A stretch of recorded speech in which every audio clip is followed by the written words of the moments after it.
crois aux forces de l'esprit. Bonsoir et bienvenue, c'est Pendant le 20h. Elle peut sonner légère à la première écoute, pourtant elle en dit souvent bien plus que ce que nous voulons bien entendre. Ce soir, le producteur et éditeur Piranha nous parle de variété. Marcel Petriccio lui nous présentera La Maison de Pain d'Épices, journal d'un disque de Clit Borit.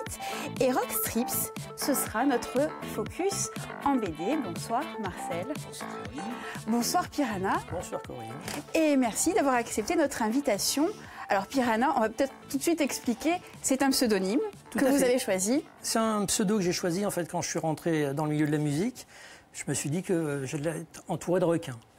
Donc je me suis dit, bon, Piranha au milieu des requins, peut-être que c'est pas mal. On va pouvoir s'en sortir. Voilà, je vais pouvoir nager un peu, c'est pour ça que j'ai choisi Piranha. D'accord. Alors vous dirigez un label, une maison de disques, oui, tout à ça fait. On a un label qui s'appelle La Variété.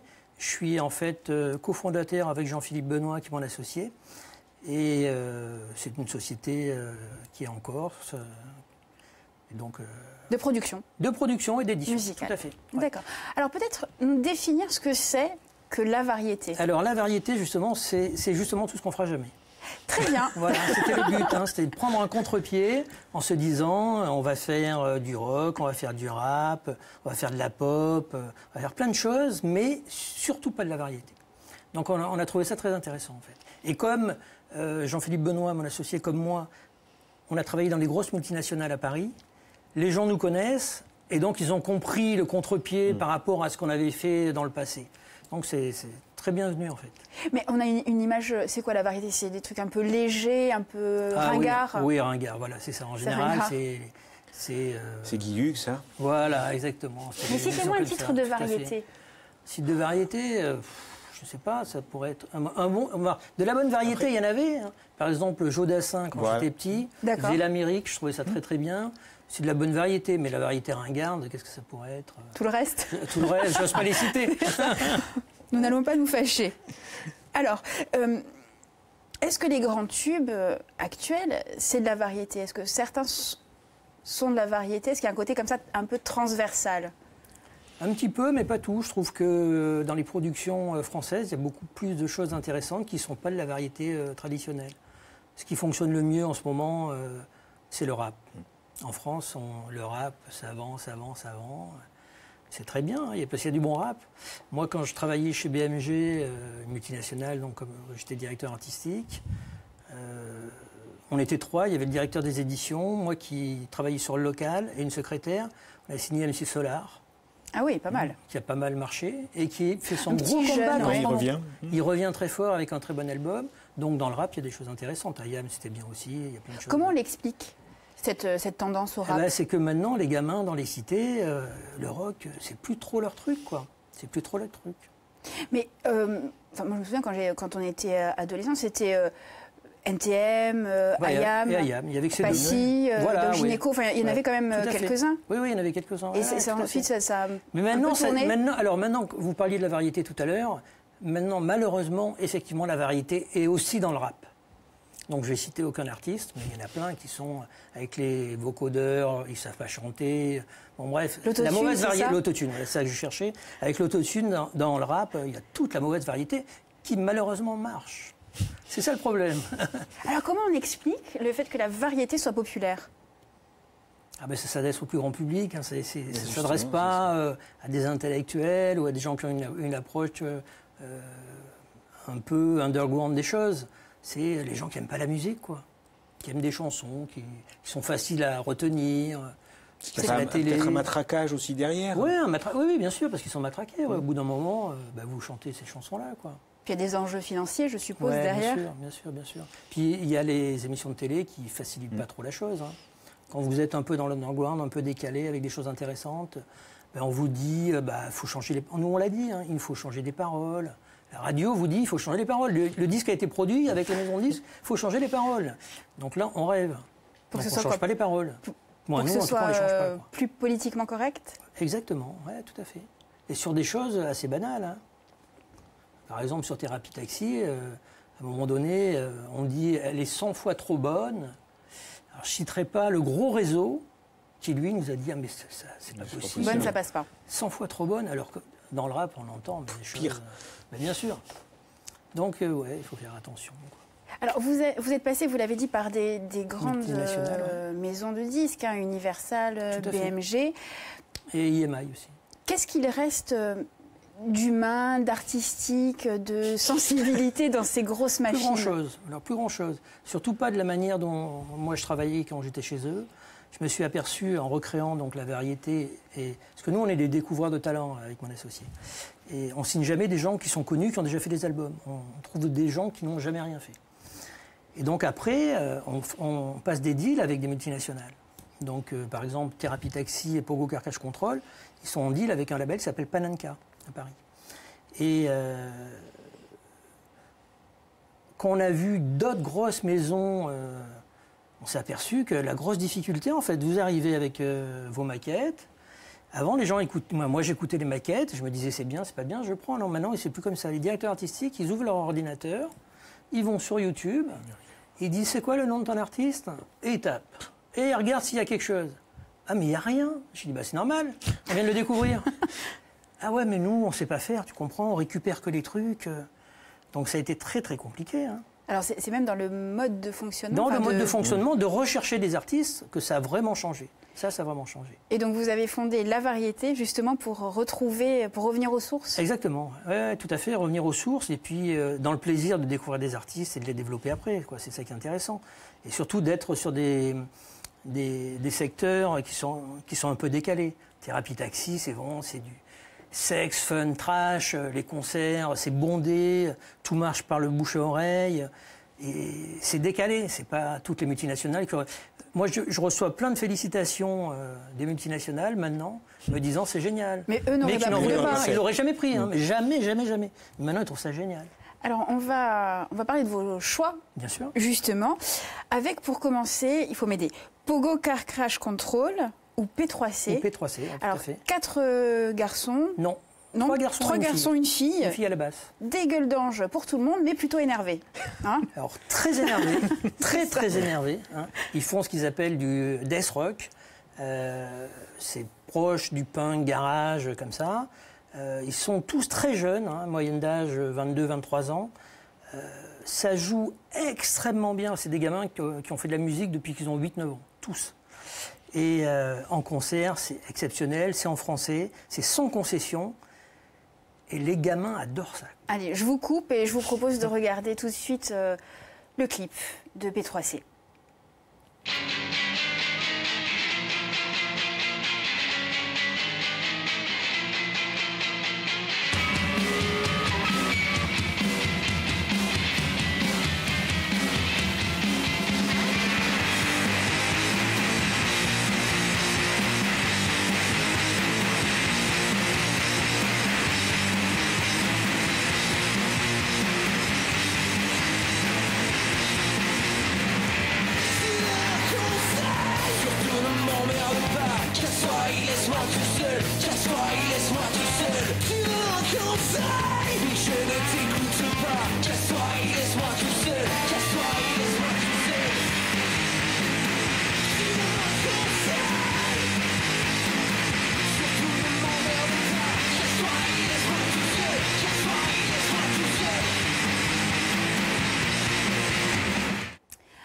Plutôt survolté.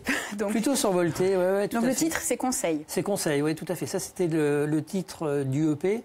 Et là, on sort un album le 28 mars avec un titre qui s'appelle Déprime hostile, ce qui donne un peu la gaieté du morceau. Et c'est dans la même veine?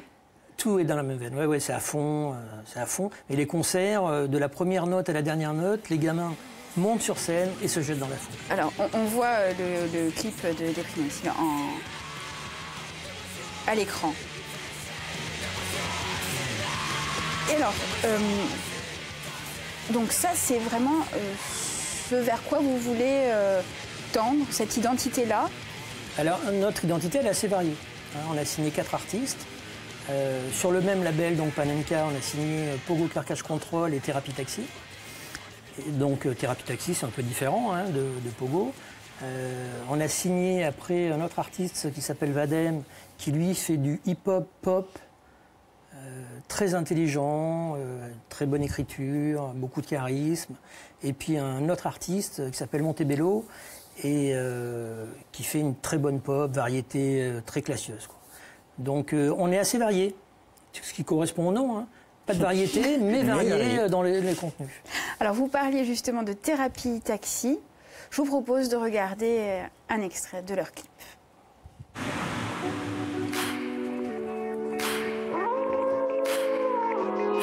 Il y a les phrases que tu dis, les phrases de mec facile, les phrases que j'oublie, bourré dans la nuit, et ton corps qui se tord, seulement pour me plaire. Et tu sais, moi je mens, tes rêves imaginaires. Il y a des bugs dans ma tête, tes rêves imaginaires. il y a des bugs dans ma tête. Quand j'écrase ma cigarette, Ici tout le monde déraille, t'es 100 fois trop bonne.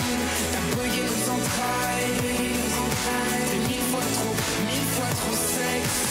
Continue à danser sur des hits sales. Si t'étais tout à moi, tu serais mon casse-dalle.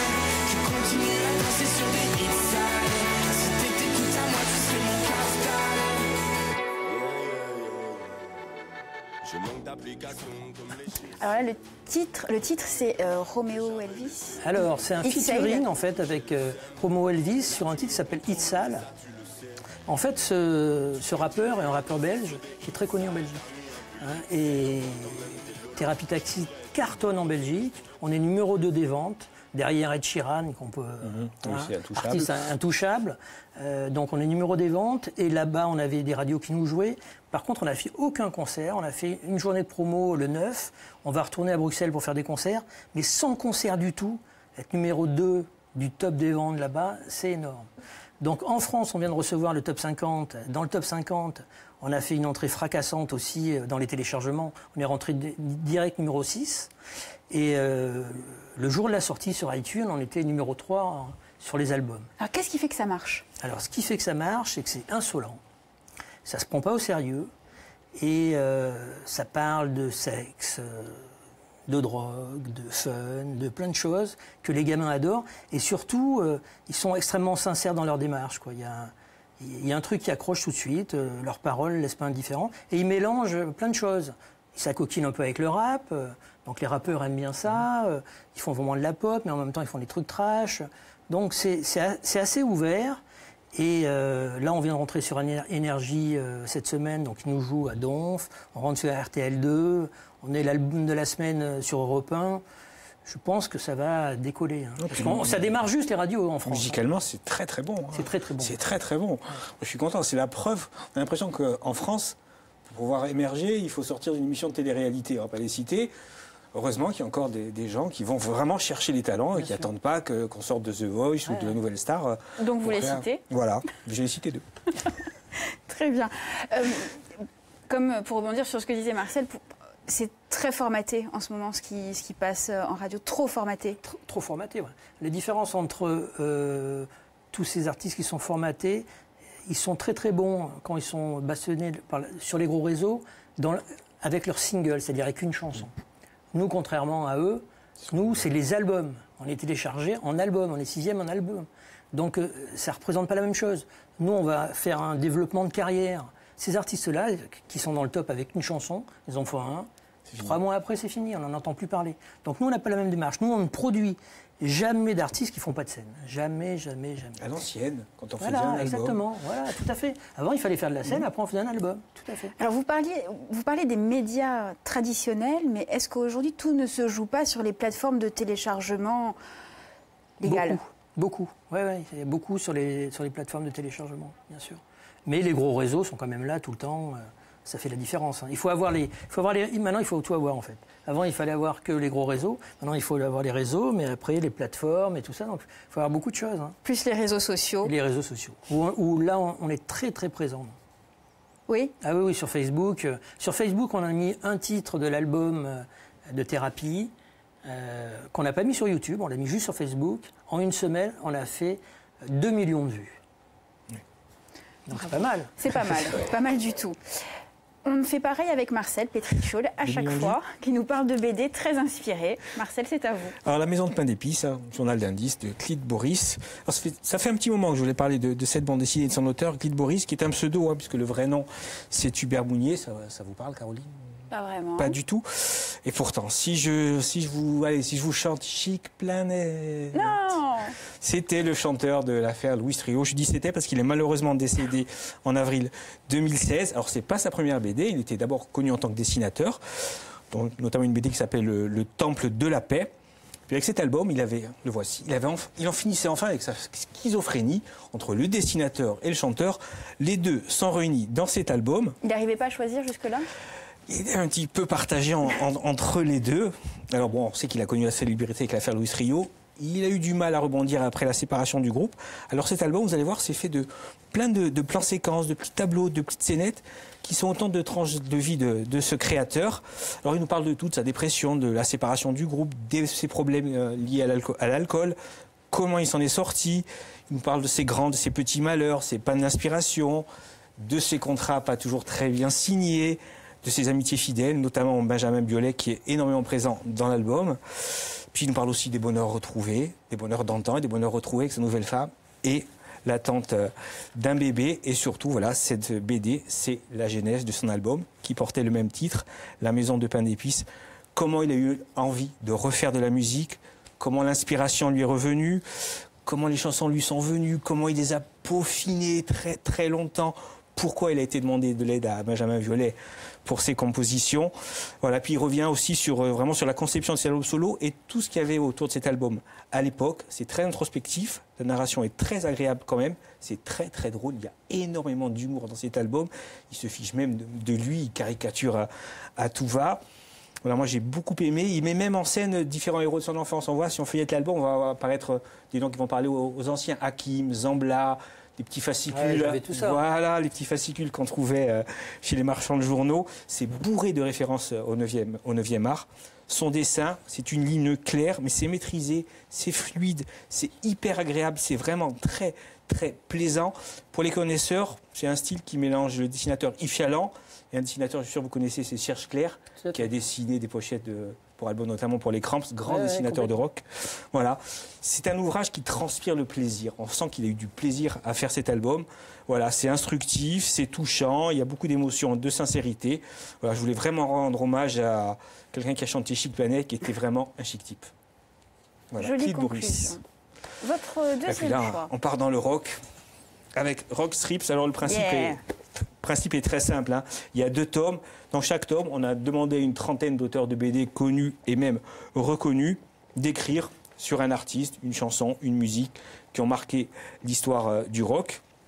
Alors, avant chaque petite histoire, il y a l'auteur qui est Vincent Brunner qui nous fait une petite biographie du groupe ou de l'artiste, qui nous propose aussi une playlist et une discographie sélective, pour bien se remettre un petit peu en mémoire tout ça. Alors, je dirais qu'il y a 5 manières d'aborder les histoires. Certains auteurs le font d'une manière autobiographique, c'est-à-dire ils vont s'enrichir de leur expérience personnelle pour nous raconter l'histoire, donc encore une fois, d'un groupe ou d'un artiste. Ça va être avec les White Stripes, par exemple, c'est Mathieu Sapin qui va le faire. Il y a un côté documentaire pour certains, c'est vraiment le récit de fans. Le mec, c'est l'auteur qui connaît tout sur le groupe, il va nous chercher la petite anecdote, il va raconter comment s'est passé tel concert et tout ça. Après, il y a une autre, c'est la biofictionnelle, c'est-à-dire que là, on va mélanger la vérité et la fiction. Il y a notamment une virée des frères Young dans le désert en Australie de la CDC qui est pas mal du tout. Manière illustrative, certains vont carrément illustrer des paroles de chansons, illustrer la chanson. Et puis il y a une cinquième, qui est plus littérale. Alors là, ils vont essayer de représenter graphiquement la musique. Et franchement, pour le coup, c'est pas très très réussi. Je ne sais pas si vous imaginez d'essayer de représenter en dessin des sons. Oui, c'est dur. Hein. C'est très très dur. Mais bon, malgré tout ça, c'est hyper instructif. On rigole là aussi beaucoup. On sent que ça a été fait avec un amour du rock et des grandes icônes du rock. Je ne vais pas citer tous les noms, mais il y a les grands classiques. Il y a Bowie, il y a Janis Joplin, il y a les Beatles, il y a les Rolling Stones. Bon, voilà, ils sont tous là. On sent vraiment que les auteurs ont pris beaucoup, beaucoup de plaisir à faire ça. Encore une fois, je dis, c'est vraiment instructif, notamment avec la petite biographie qu'il y a en tête de chaque bande dessinée. Ça a cartonné quand c'est sorti. J'espère qu'ils vont sortir un 3e tome, parce que franchement, quel plaisir à lire. Et puis, naturellement, vous lisez ça en écoutant. Hein. Faites-vous la playlist avant et allez-y, balancez-les. Oui, ça c'est génial. Vous connaissiez, Pierre-Anna, les ouvrages? Non, je ne connaissais pas. Alors, Clyde Boris, je connais bien parce que je connaissais bien l'affaire Louis Trio. Et je sais, effectivement, comme il habitait à Lyon avec Benjamin Biolay, et que j'ai travaillé avec Benjamin Biolay, lui comme réalisateur et moi comme directeur artistique chez EMI. Je savais qu'ils étaient très copains tous les deux, mais je ne savais pas qu'il avait écrit Ouais, il a aidé beaucoup pour, sur lui. ouais. Ouais. En règle générale, la BD et la musique Ça marche bien. font bon ménage. Oui, Ah ça oui, fait bon oui, ménage. oui. Ouais, Oui. tout à fait. Oui, pratiquement depuis les années 60, hein, puisque Ouais, c'était ouais. un petit peu... La BD est devenue subversive dans les années 60, comme Oui. la musique. Ouais, ouais. Donc, Peut-être un tout- ouvrage à nous recommander sur... Il y a un ouvrage qui s'appelle Rock et bande dessinée. Tout simplement. Il y a Et tout. il y a tout dedans, vous allez tout savoir. Toutes les accointances, les connivences qu'il y a eu entre le rock et la bande dessinée, des auteurs qui ont fait des pochettes de disques, des auteurs de BD qui sont devenus musiciens. Voilà, vous allez tout savoir sur le rock et la BD. Ouais, ça c'est bien. Allez, c'est noté. La variété, Pierre-Anna, votre boîte de production, Ouais. la variété, est installée en Corse. Oui, tout à fait. Est-ce que vous surveillez, Alors, je furetez surveille. la scène insulaire? Oui, tout à fait. J'étais en contact avec le chanteur des Casablanca Driver il y a quelques années et j'officiais aussi en tant qu'auteur, parce que j'ai écrit pour Johnny Hallyday des textes, du moins un texte. Et avec lui, en fait, on avait démarré un projet où moi je faisais les textes, lui il chantait, il faisait de la musique. Et puis l'affaire ça n'a pas trop marché, donc on a laissé tomber. Lui, il est parti, il a monté les Casablanca Driver. Donc je connais bien et c'est un très bon groupe, très bon album. Et sur scène, c'est super. Et du coup, on va voir quelques images du dernier clip des Casablanca Drivers, justement, qui sont alors en ce mois de février en tournée en Californie et ils ont, je crois, 2 dates au Mexique. Ouais, j'ai vu, ouais, c'est incroyable. C'est bien. Est-ce que, justement, est-ce qu'il est plus facile ou plus difficile je suppose, de s'imposer sur la scène nationale et a fortiori internationale quand on part de Corse? Alors la scène internationale, qu'on parle de Corse ou de France, c'est pareil. C'est très pareil. dur, hein. On compte sur les doigts d'une main les artistes qui ont marché à l'international, il n'y en a pas. Hein. Il y en a vraiment très très peu. Non, c'est encore plus dur l'international que le marché français. Et alors, par rapport à la scène insulaire, Par pour rapport à la scène s'imposer insulaire, en national, c'est difficile. La langue est un problème. Il y a très peu de maisons de disques qui vont accepter, être intéressées par des artistes en langue corse. Ça, c'est un vrai frein. à moins que ce soit de la musique traditionnelle. Tout à fait, voilà. C'est exactement ça. Hein. C'est vraiment un marché bien spécial. Et autrement, les jeunes groupes comme Casablanca Driver, ils chantent en anglais. Ça ne pose pas trop de problèmes. Et l'anglais dans les maisons de disques sur le continent, c'est dur aussi. Hein. Le truc le plus simple, en fait, c'est le français. D'accord. Si vous D'accord. chantez en français, les portes ne sont pas ouvertes, il faut les forcer, mais vous pouvez les forcer. Si vous chantez en anglais ou en corse, là, il faut y aller au pied de biche. Hein. On a parlé des albums des groupes que vous produisez. Ouais. Est-ce qu'il y a des dates de tournée à retenir en Corse? Tout à fait. Alors en Corse, non. En Corse, pour le moment, c'est pas encore tombé. Voyez. Non, mais ça va venir. Hein. On est dessus. Hein. On est dessus. J'ai oublié de vous dire que le guitariste-chanteur de Thérapie Taxi, sa grand-mère est corse. Ah, d'accord. Et dans un des titres qui Bonne s'appelle Le raison. Cri des loups, il dit Tintach, tu te relèves. Ah. Et j'ai vu sur le continent que les gens avaient traduit ça par Jean sale, tu te relèves, ils comprennent pas. En fait, c'est en Corse. Donc ils vont venir en Corse, ça c'est sûr. Autant pour C'est vous bilingue que, en voilà. plus. Non. Et sa grand-mère est corse, donc on est très fiers. Allez, Pierre, je vous propose de répondre à notre interview pop pour Ouais, conclure avec cette plaisir. émission. Alors, le plus grand tube de tous les temps pour vous? Alors pour moi, c'est My Way, chanté par Sid Vicious, le bassiste des Sex Pistols. Ah ouais, pas mal. Ah oui. Pas mal. On sent les références quand même. Hein. Marcel, une opinion peut-être? Non. C'est bien. C'est subversif. C'est exactement ça. La chanson qui vous suit partout en ce moment? Alors, la chanson qui me suit partout, c'est Melody Nelson de Serge Gainsbourg. L'album Oui, l'album concept. Ouais, l'album concept, qui est pour moi le plus bel album de Gainsbourg. La chanson que vous écoutez en cachette? Alors, la chanson que j'écoute en cachette, c'est Joe Dassin, l'Amérique. Ah, on en parlait en début Parce que d'émission. quand j'étais gamin, je m'étais acheté l'album et je trouvais ça vachement bien, mais en même temps, Joe Dassin, c'est pas ringard. Il y a une dizaine d'années ou une quinzaine d'années, c'est revenu un peu culte. Il y a plein de groupes pop français qui avaient fait des reprises et tout. Donc, j'ai pas honte de l'écouter, mais bon, je l'écoutais quand j'avais 8 ou 9 ans. Est-ce que justement ces reprises d'artistes qui à un moment ont eu Succès une quand même, étiquette ouais. du succès, mais qui ont Mais eu variété. après Ouais. variété, Ouais. une étiquette un peu ringarde, est-ce que c'est facile, est-ce que c'est marketing ou est-ce qu'il y a un vrai retour en grâce? Non, il y a un retour en grâce, mais de très peu. Mais vraiment de très peu. C'est 2, 3 artistes comme ça. Autrement, les autres, ils reviennent pas, quoi. Allez, et l'artiste que vous auriez adoré produire? Alors, je vais être gentil avec vous, je vais vous en citer deux. Un à l'international, Oui. voilà, donc David Bowie. Ah ouais. Et en France, alors, évidemment, Serge Gainsbourg, Ah oui, le plus grand de tous. Nous sommes bien d'accord. Oui. Pierre, merci beaucoup Merci, c'est un... de nous avoir accompagnés durant vous en cette prie. émission. Revenez nous voir quand vous voulez, Avec plaisir. avec vos groupes. Avec plaisir. En plus, Marcel, merci beaucoup, à très bientôt. Très bientôt. Pendant le 20h, c'est fini pour aujourd'hui, mais ça continue en replay sur Internet. Merci de nous avoir suivis. On se retrouve dès demain sur France 3 Corse via Style. Merci beaucoup.